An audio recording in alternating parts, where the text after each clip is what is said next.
April 1st, 2019. Joe Exotic testifies in his own defense. How perfect that I believe Joe lied and lied and lied for 3 hours today on the witness stand, given that it's April Fool's Day. Sharon called late last night to give us a recap. Earlier in the day, she reported that Joe was being allowed to ramble on and was charming the jurors. I was told not to look at the jury and the witness instructions we'd been given, but I should have expected Joe would never play by the rules. Sharon was really worried earlier because she felt he had a ready-made lie for everything. Later, under cross-exam, his ruse fell apart. He'd tell his elaborate lie, and then the DA would present him with hard evidence, like a recording of him arranging from jail to buy and sell cubs through Dillon Passage, or a recording of him saying the exact opposite of the lie he'd just told. When he was being presented with that response every time he spoke, he began to raise his voice and become increasingly hostile and frustrated.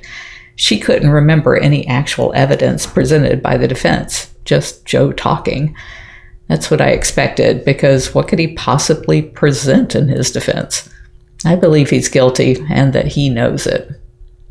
Sharon mostly wanted to talk about Eric Goode because she doesn't trust him.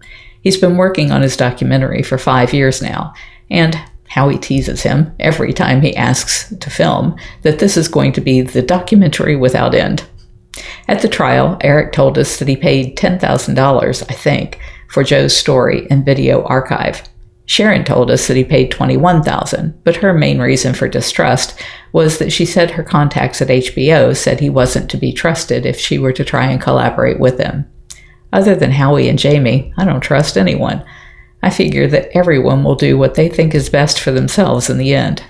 It doesn't keep me from talking to those who are willing to report on this, though, because regardless of how they paint me, it's getting the message out there that cub petting is at the root of the extinction of the tiger.